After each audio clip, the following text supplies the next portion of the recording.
It began on a set of rock canyons called the Hammers, where the quest to become king of these trails evolves into America's toughest off-road race.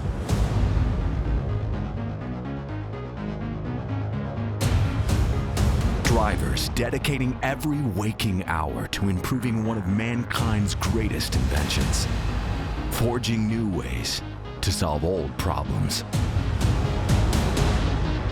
A shift in thinking sparked an industry change, the ignition of a whole new sport.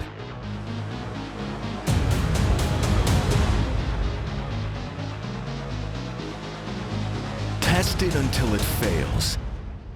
Break it to make it stronger, faster, more capable.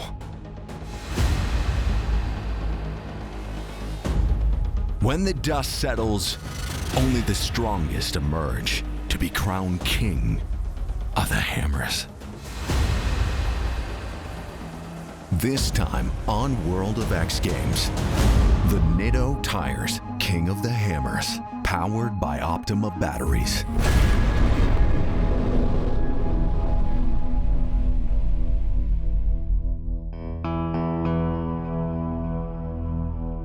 The King of the Hammers. What started in 2007 as a competition between friends has taken on a life of its own and become the largest gathering of off-road enthusiasts in the country. This year, 70,000 spectators came to Johnson Valley OHV area to watch a week of racing. And they've seen some of the biggest and brightest stars in the off-road world showcase their skill.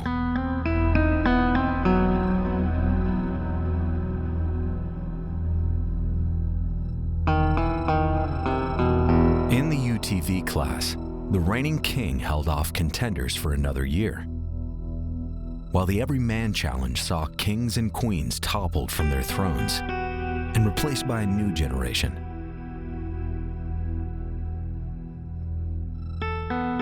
The T1 Unlimited truck class competed for the first time ever, and Luke McMillan added his name and King of the Hammers to the desert racing history books.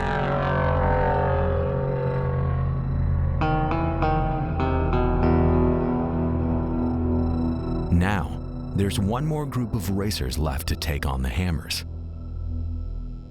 The 4400 division is the week's flagship class, and it's the one that spawned both King of the Hammers and the Ultra 4 racing series. Ultra 4 is really an evolution of what started off as trail wheeling, where we would go and try to make it from one canyon to the next, and desert racing, and they really kind of collided into the world of, hey, who could get through the trails the fastest?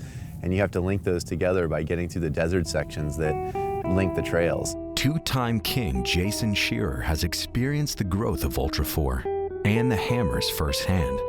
The idea was really based on who could run all the hammer trails and get back to the lake bed first, and it's really evolved from that to a huge desert loop, lots of trails, multiple times, and how hard can they make it? And that's what makes it the hardest one-day race in the world. Eric Miller is another two-time king and the owner of Miller Motorsports. So the roots of an Ultra 4 car really spawned from rock crawlers and Jeep-based designs with influences from desert and short course as far as chassis design and suspension geometry, because the whole idea was to make something that could rock crawl go fast in the desert, which is really asinine when you think about it. You want a vehicle that'll go slow, articulate, and have a high center of gravity, but then you also expect it to go 100 miles an hour in the desert with a ton of wheel travel, with a low center of gravity, and still handle well. You're asking for too much out of one vehicle. But that's the idea behind the class, and that's what's so awesome about it. As both driver and fabricator, he's intimately familiar with the challenges of building a vehicle that can take on King of the Hammers and win.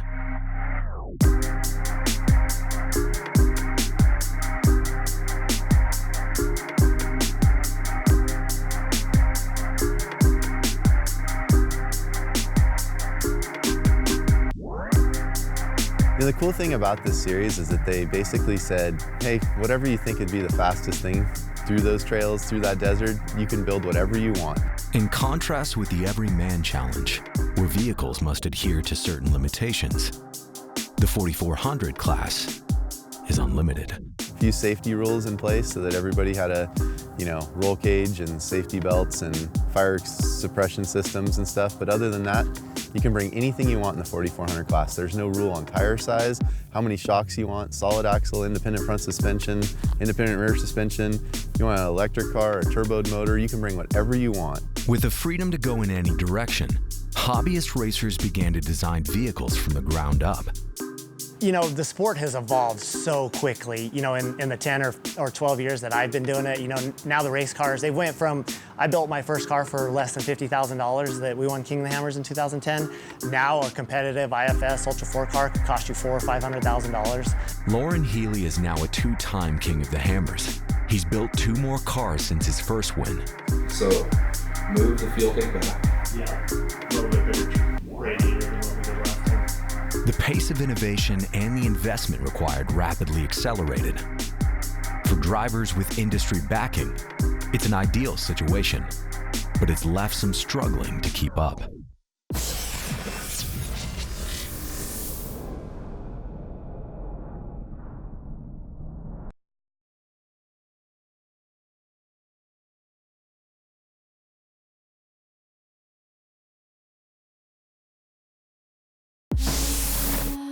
Welcome to the 2019 Nitto King of the Hammers, powered by Optima Batteries. In racing disciplines like NASCAR and Formula One, engineers must work within a slew of constraints imposed by their governing bodies. The freedom allowed in Ultra 4's 4400 class encourages uninhibited experimentation. But it's the attitude embraced by the off-road community that's driven innovation at such an impressive pace. I think it started with the trail guys. You're on a Jeep trail. Somebody was broken, you helped them with whatever it took to get them fixed because you wanted the same done for you. It never changed with this sport. It might have changed in other forms of off-road, but on this, it's the same thing. We're all there to help each other and it made it a really good community. One singular person who kept that spirit alive, and it was Shannon Campbell.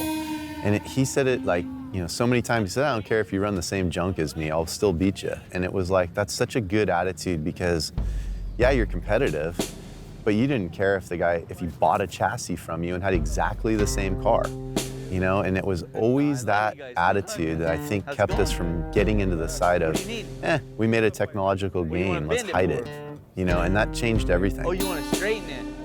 Shannon Campbell is the owner of Campbell Enterprises, and he'll happily sell a competitor the best car he can build. Campbell Enterprises is a business me and my brother started in the late 90s. Kind of started out just doing our own stuff, building four-wheel drive vehicles and then playing with them on the weekends, and people kind of seen what we could do and came to us and wanted us to start doing stuff for them. And after a while, I just got busy enough to where we just quit our regular jobs and started our own business. Ultra 4 it's advancing so fast. The technology, the vehicles, what we build today will be obsolete tomorrow because there's always someone with a new idea, and that's what's cool about it. It's not just like NASCAR where everything has to be equal and the same. It's everybody's ideas out here, and you never know what you're gonna walk by and see that you might, oh man, that sparked something in my head and I'm gonna build that. The open flow of knowledge throughout the Ultra 4 community has spurred improvements every year, but it's also led to a substantial rise in costs. This car that we've just built, Bailey, it's the first one that I've really done myself and had it drawn in SolidWorks, where I can actually mass produce it. The tubes were laser cut and a lot of the parts were lasered and broke and stuff, and that's my goal, is always to build a car that someone would want, whether or not they can afford it. That's the hard thing, and I know I can't afford to buy one, but I build them so it's easier for me. At all tiers of the sport, racers work on their own cars. It's a way to cut costs, but it also ensures their exacting specifications are met. Nick Nelson is a professional driver from Las Vegas who spends hundreds of hours wrenching on his car to be able to make it to the starting line. We still get people that think that I show up in a helicopter or something. They have no idea that I built every piece of the car by hand, from the chassis to the suspension to the plumbing to the exhaust. Everything's done by hand, and I have a hand in every bit of it. Because when we took on this sport because it was affordable. My race car out here in 2010 was $30,000, and the motor's well past that now. I mean, you can't even start a car without that. So, yeah, we went into trophy truck money here, and the sponsor game really hasn't caught up.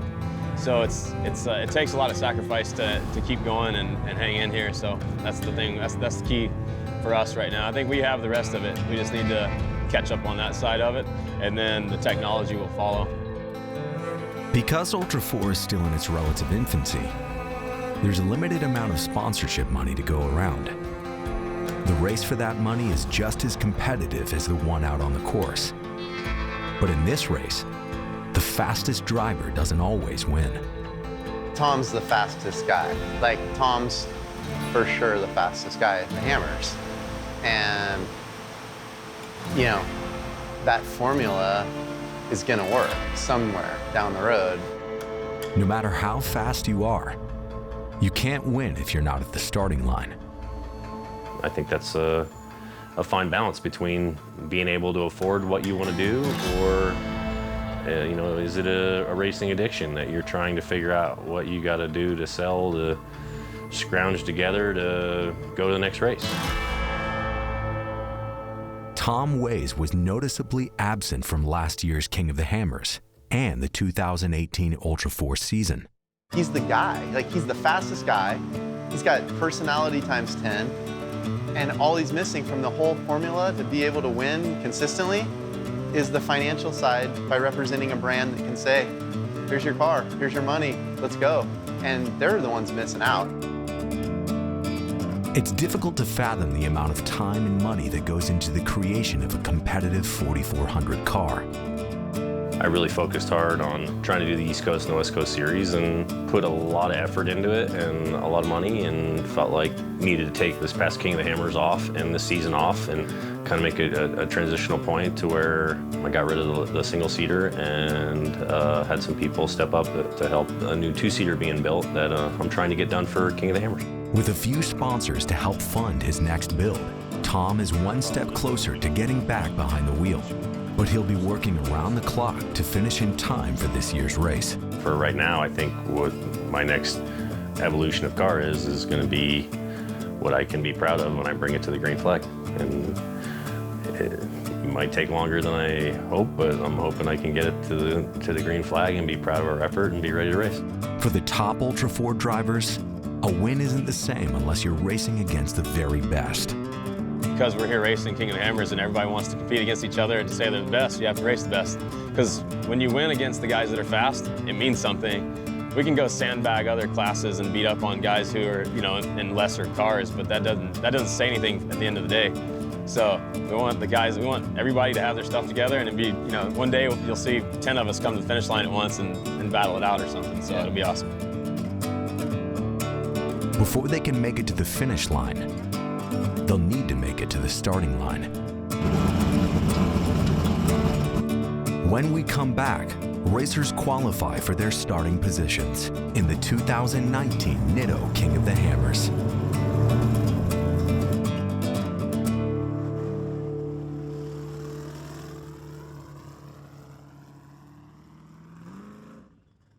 This episode of World of X Games is brought to you by Nitto Tires, Optima Batteries, Steel It Coatings, and Monster Energy.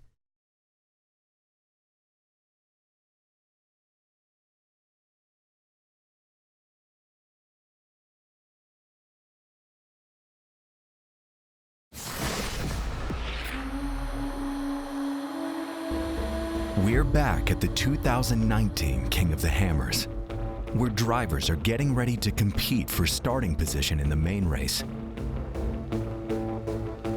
In the early days, there was no need for qualifying at King of the Hammers. A smaller field of vehicles with large disparities in performance meant that fast cars could quickly make their way to the front.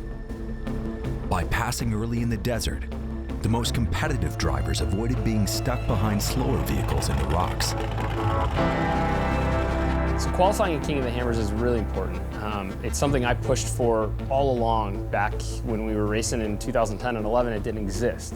It was a random draw, so maybe the slowest guy would be up front and the fastest guy in the back. It just was random, which, you know, kind of worked its way out because there's enough desert to sort the cars out. But as the competition got stronger and the cars became more advanced and the playing field almost became more level, that inconsistency in speeds across the board really started to take away from the race, and it kind of added an element of like unfairness that, you know, we could sort out with qualifying. So Dave was open and receptive to doing that, and the first year he did it, it was a hit. It was perfect and worked out well. With a growing contingent of professional drivers and an even bigger group of legitimate contenders, a strong performance in qualifying is an essential part of a winning strategy.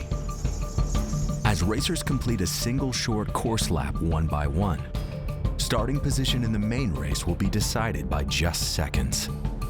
That 3 minutes, 2 minutes, depending on how long that course is probably the most intense of the entire race that you really go out there for the whole week.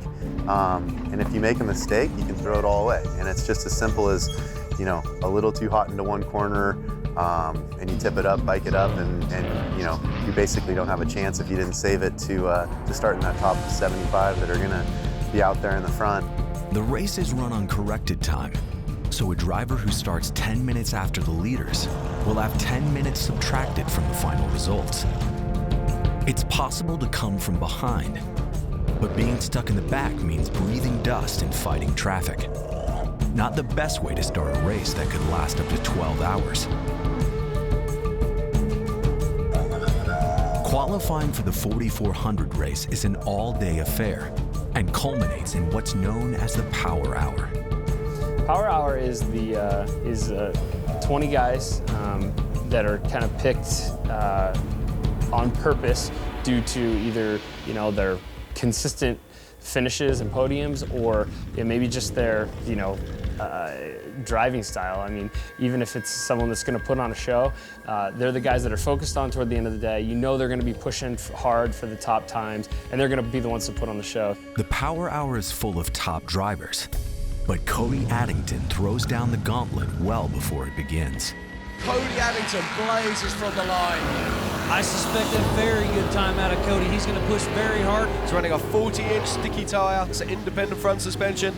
And of course, it's got Cody Addington behind the wheel. Cody Addington is throwing down one heck of a run. I suspect this will be the quick time of the morning, and we'll see how long it holds up. Yeah, just getting confirmation now that Cody Addington threw down a 2-minute, 25-second run. That's blisteringly fast. The time will stand at the top for almost 2 hours before Brian Croft beats it by 4 seconds.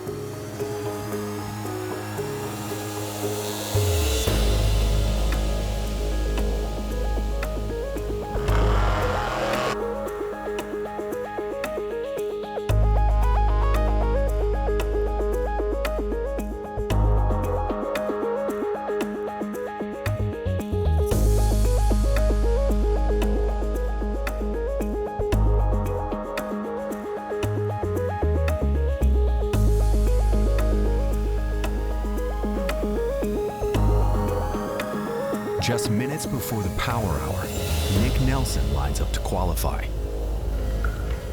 With a big block engine tuned down to around 800 horsepower, his car is an ideal platform for raising the qualifying bar.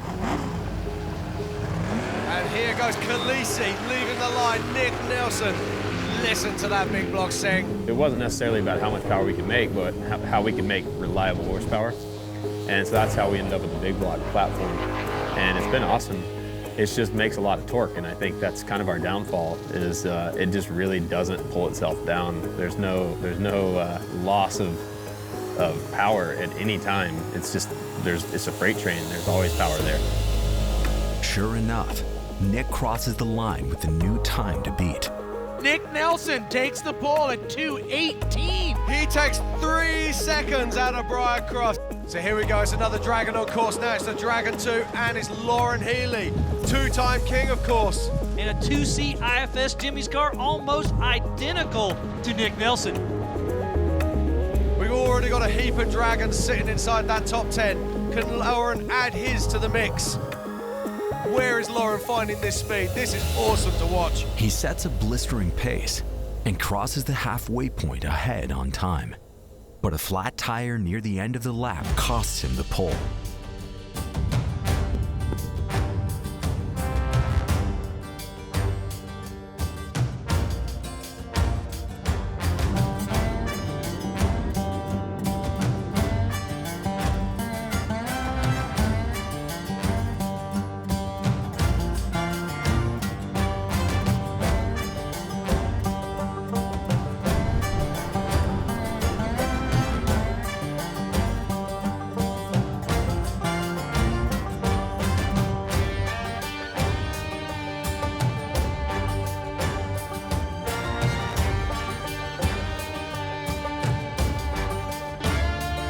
Okay, now we all know who this man is. It's number 76. It's Jason Scherer, last year's king, two-time king. What can he do? To have the best shot at defending his title, it's essential for reigning king Jason Scherer to qualify toward the front of the pack. We haven't got a clock on him, but this looks very good. Heading down the four-wheel parts section, one of his main sponsors. Jason Scherer really pushing hard, wants to qualify well. And here comes Jason. Look at that, car in the air as he makes his way down behind King Hill. Jason Scherer crosses the line in second position. There's one man we haven't seen yet today, a man that could change everything. Tom Wace has made it to this year's King of the Hammers. Every one of my crew that's been with me for the last 10 years, almost every single person here, and it's incredible because we just picked up where we left off. This will be interesting to see how this plays out because last time Tom Wace raced here at King of the Hammers, he'd left the line side by side with Nick Nelson. One small mistake sends Tom off course and costs him precious seconds. Brand new 2-seat IFS. They've copied a lot of the suspension geometry from his old car, and in fact he's racing with his old engine in this new car. With a time that puts him in 41st, he'll have his work cut out for him on race day. Nick Nelson's lap has withstood the assault of all 20 drivers in the Power Hour. It's earned him the KMC Hard Charger Award and a position on the starting line next to the King.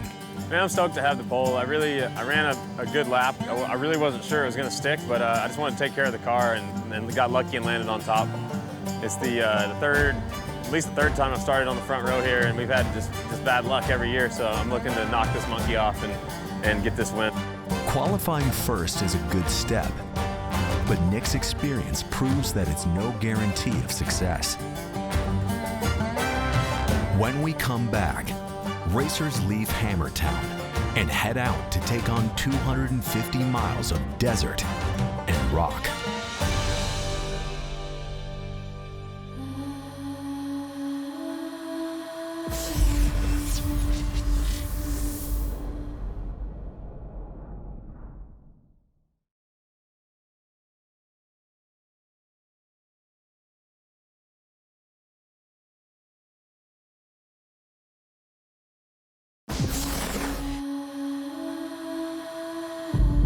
Welcome to the 2019 Nitto King of the Hammers, powered by Optima Batteries. It's the first and biggest race of the Ultra 4 season, and drivers are eager to show what they're made of. Once we get in there and put the helmet on, that's where everything else goes away, and I just am comfortable and don't have to worry about anything, don't have to think about it, just let it do its thing and I do mine, and we get in that groove together. But to get there is months of work. Any moment now, we're going to see thousands of angry horses charging off the line here in Hammertown. And on the pole is Nick Nelson side by side to Jason Scherer. Nelson out front with a little bit of lead. Nelson finds his groove early, beating Scherer off the line and leading the charge out into the desert. There goes Lauren Healy and Brian Cross side by side. Healy gets the early jump. Casey Curry lines up next to JP Gomez. Let's not forget JP Gomez is coming off the back of 2 Ultra 4 wins in the last 2 races. Can he make King of the Hammers his hat trick? Shannon Campbell, the only 3-time king, starts in 10th. We've got one of the oldest guys in Ultra 4 racing and one of the youngest, Jordan Pellegrino, in the full independent suspension car. And then next to him, 3-time king Shannon Campbell. His son Waylon is in 12th, and daughter Bailey sits in 21st alongside Dan Fresh. Bailey's in a 2C IFS Campbell chassis with Terry Madden riding shotgun. Racers will start with a 90-mile desert loop that spreads out the field. Then they'll have to complete 2 laps of an 80-mile course that includes the punishing Hammers rock trails. Between each lap, they'll come back through Hammertown, which also serves as a main pit area for repairs and refueling. For pressing mechanical problems that occur out on the course, each loop has its own remote pit.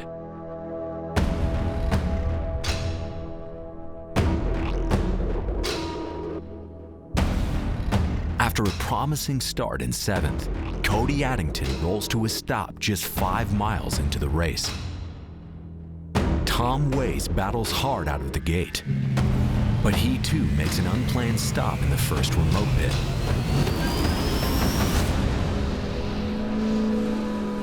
King of the Hammers is a no-chase race, so outside of these designated areas, drivers can only receive help from their competitors and course personnel.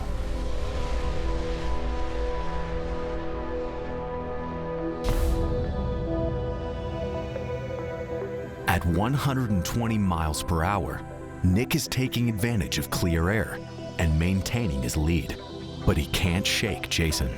So Jason doing a great job, and he's probably holding back. He doesn't want to be right up behind him. Although his car can go even faster, he needs to last until the end of the race to have a shot at the win.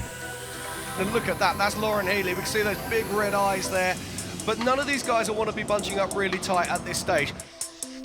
Nick Nelson out front physically in the lead, but on corrected time, it's going to be an interesting day. To finish first you must finish. And back with the live heli, it's kind of coming in. It looks like, is that Jason Scherer chasing down Nick Nelson? It does look like it, so we've got a physical gap that we can now see. So we're probably seeing a gap of something around about 8-9 seconds here. That is nothing in Ultra 4 racing. Nick Nelson, I believe, out front still. He was on the pole, and he's still pushing hard. And he's got about 800 horsepower in that big block machine. How hard does he push? He needs to save it for the rocks, but this car does shine in the desert. Could this be his first time winning this race? It's going to be a long day. Time will tell. After holding on to the lead for nearly 60 miles, Nick Nelson takes a wrong turn, entering into Cougar Buttes. Scherer is quick to capitalize, and he takes the physical lead ahead of Nick and third place Lauren Healy. So because we were worried about putting extra miles on stuff, we didn't do as much pre-running as we'd like to.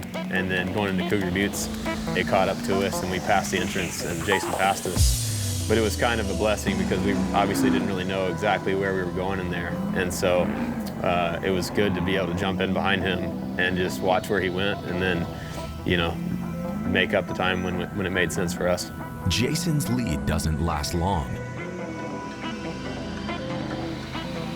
Shortly after they go through the mandatory checkpoint, Nelson makes a pass to regain physical first. But it's Lauren who's leading on corrected time. Remember, there's clean air out there, and the desk is going to start playing its factor as the day goes on. Behind them, there's more action outside of Cougar Buttes as Raul Gomez passes Waylon Campbell. Raul is now in physical 6th behind his brother JP. There is our physical leader, Nick Nelson.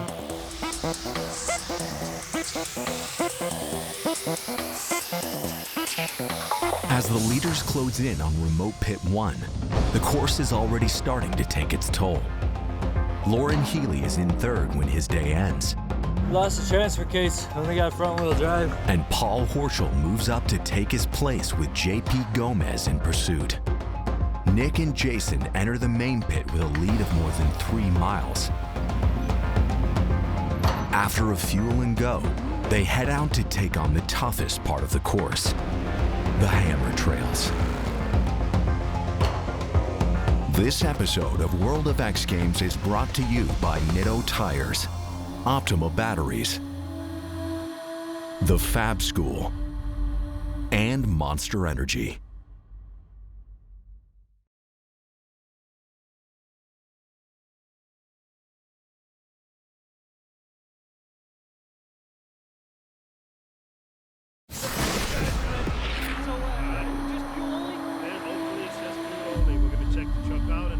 In California's Mojave Desert, the toughest single-day off-road race in the world is underway. For the race leaders who have just returned through the main pit, the course is about to get tougher. With the 90-mile desert lap behind them, they're starting one of two 80-mile laps through the Hammer's rock canyons. Our thought was just don't lose the race in the rocks, because it's easy to do something dumb, get hung up, or break some stuff, get rolled over, whatever.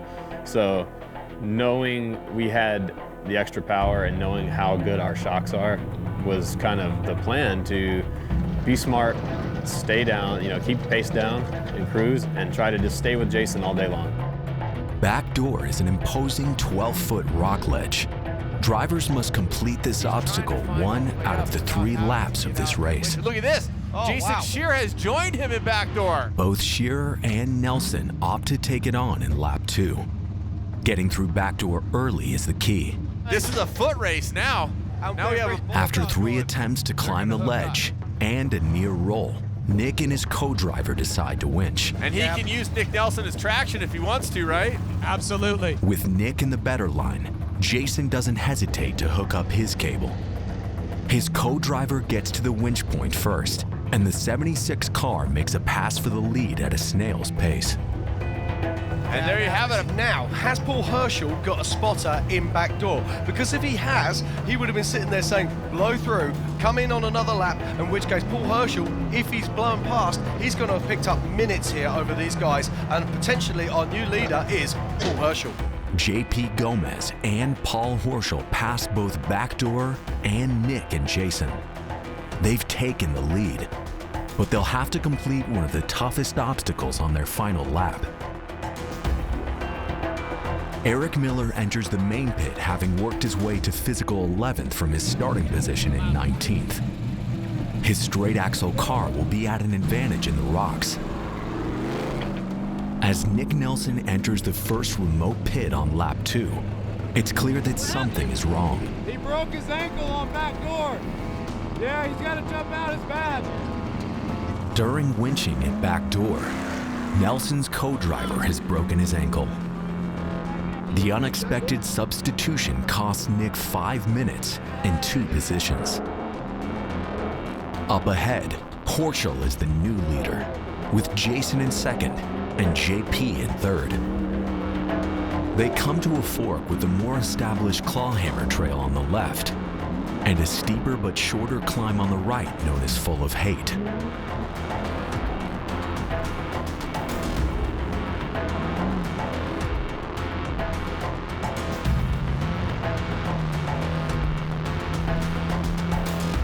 All 3 leaders head up Full of Hate and navigate the technical climb successfully, but Horschel continues right at the top, while Scherer veers off to the left.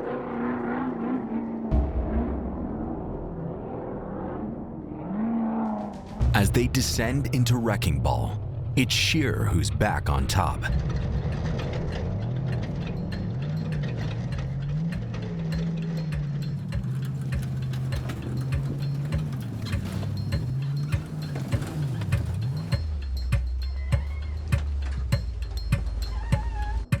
Meanwhile, Nick Nelson catches up to Levi Shirley at the same fork.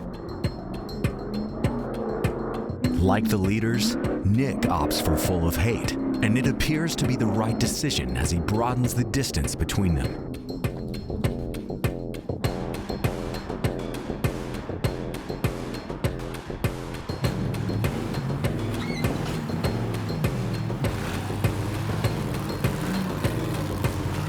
Less than 30 minutes after leaving Hammertown, Eric Miller has worked his way from 11th to physical 4th.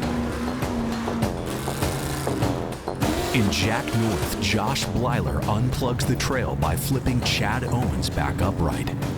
Shortly after, Tom Ways comes through and takes advantage of a clean line through the rocks. Back in the main pit, Bailey Campbell is fighting her own battle. When the driver in front of her came to a sudden stop, she rear-ended the vehicle and destroyed her winch. It's possible to complete the rock section without one, but it would jeopardize her entire race. I know we're bringing about 20 to 50 pit crew guys to help us pit, and that's what I think makes our team more successful, is we're having 100% on our pit crew team. They know exactly what to do on the cars. They know exactly what to do when we pull into pit to get us like a spare tire change or tighten anything we need. So I think that helps a lot. After 25 minutes, Bailey heads to back door. There's limited traffic, and the replacement winch gets her through quickly. Winch in that pit. Beneficial. Look, she was able to use the other driver's tire. Finishing King of the Hammers is about minimizing risk.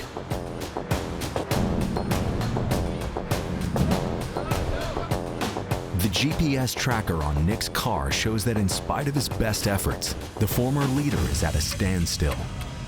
Nick Nelson is out of the race. So here we're watching one of the Gomez brothers now. That's Raul. It looks like we're running on a flat here, trying to make his way to the pit. Up ahead in physical second, JP Gomez has a more serious problem. But there's still one Gomez brother left to pick up the torch. Marcos has never finished King of the Hammers before, and the entire Gomez brothers racing team is hoping this year will be the first. In spite of all her setbacks, Bailey has fought her way back to physical 24th, executing passes on some of the steepest and roughest sections of the course.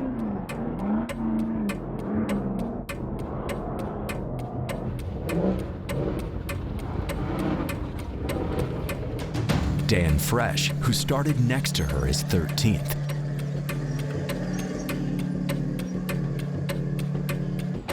Tom Ways, after qualifying 41st, has worked his way up to 19th.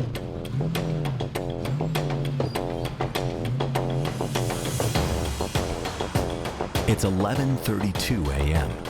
After a 50-second refuel, Jason Scherer flies through Hammertown and heads back out into the rocks. He's about to start the toughest lap of the race, but his rear-view mirror is clear for now.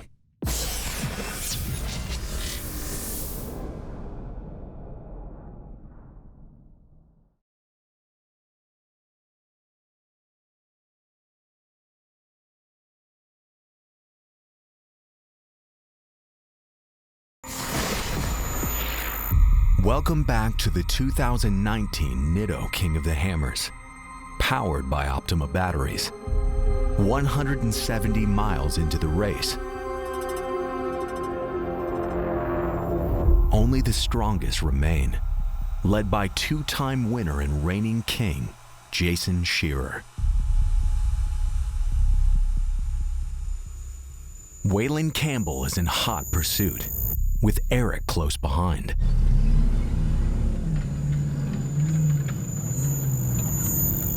As Jason makes his way out into the rocks for the third and final lap, he'll have a few new challenges. On lap 3, racers must run the same course as lap 2, plus navigate 11 additional miles of even harder rock trails, including Sledgehammer, Outer Limits, and Spooners. They'll also have to find a path through a graveyard of broken down vehicles.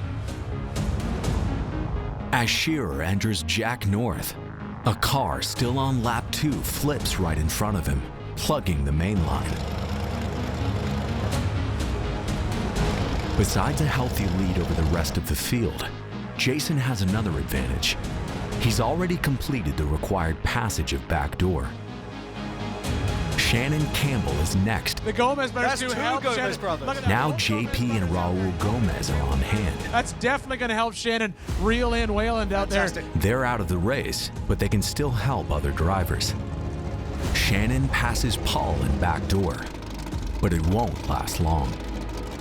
So Paul takes the opportunity to regain his position.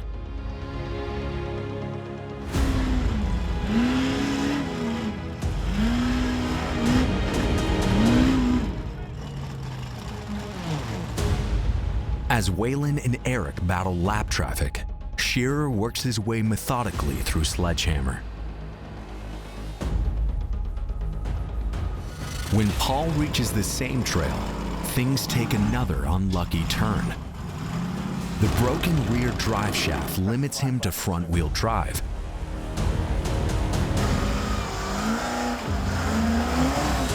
Meanwhile, Bailey is back on course after more than half an hour in the pits.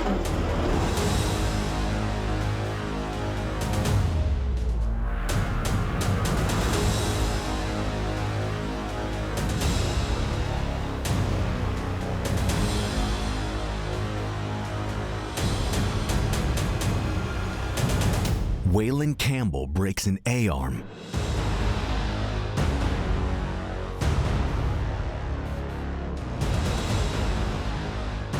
As other racers make room for second place, Jason is having his own difficulties and pulls out the winch cable to get through a difficult section of outer limits. There's not the margin of error that you get in a lot of other forms of racing, and I think that's what makes that challenge of why King of the Hammers is so brutal and so hard. Eric moves into second place and quickly reaches outer limits. The rock trails are a game of inches. So you have such a precise driving style that happens in the rocks. I mean, if you miss one of those rocks at 10 miles an hour by an inch and you cut the sidewall or bend the rim or whatever, it's a game changer. Like, it's a totally different race from that point on. Scherer's lead is dwindling. Is the two-time king, Eric Miller. He is the master technician in the rocks. And he's ever so slowly pulling Jason Scherer back towards him. After exiting outer limits, Jason approaches Spooner's, a rock trail reserved only for the last lap, and the only one between him and the open desert.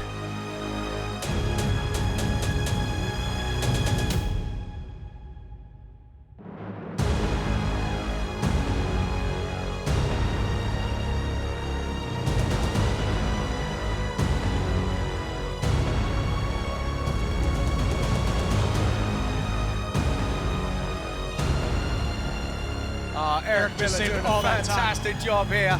What a driver. After leading almost 2 full laps in the rocks, Scherer navigates the final miles to the finish.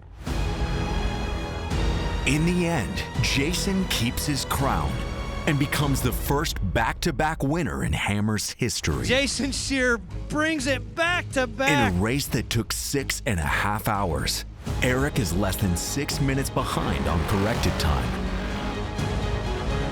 Shannon Campbell claims third place.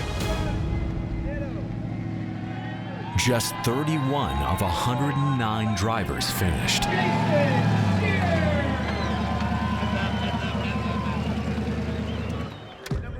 The top 3 on the podium in this year's race now share 8 King of the Hammers titles between them. Marcos Gomez goes on to celebrate 4th place and his first King of the Hammers finish. Tom Ways rounds out the top 5 with an impressive return to Ultra 4 racing after a year off. 2 years ago, when I was leading by 15 minutes coming into Spooner's and broke that drive shaft, I wanted to pick up where I left off right at that moment. But it's not always possible, so I'm stoked my friend Jason won. He's one of my best friends. I'm really happy for those guys, Jason and Jason, and we're gonna bring the heat for him next year.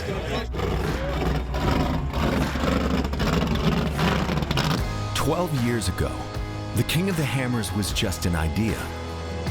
Today, it's the toughest off-road race in the world. Ultra 4 cars are an anomaly. They embrace competing demands of speed over desert and torque through the rocks to thrive in an environment where no other car can. They've come a long way in a short time, but no matter how much they've achieved, they can't exist without the people who dream them up. The Ultra 4 community is taking on new challenges and pushing the boundaries of all motorsports. It's an endeavor that's resonated with millions. That's not too bad. Wow, good job. You started a trend, Jay. All right. Without the exposure and even cash prizes, these same people would be in their shops, pushing towards perfection. See, they're chasing a feeling, a sense of accomplishment. And no matter what order they're in, when they emerge from the hammers, they'll keep building, breaking, driving. This race is the ultimate test, but the finish line is just the beginning.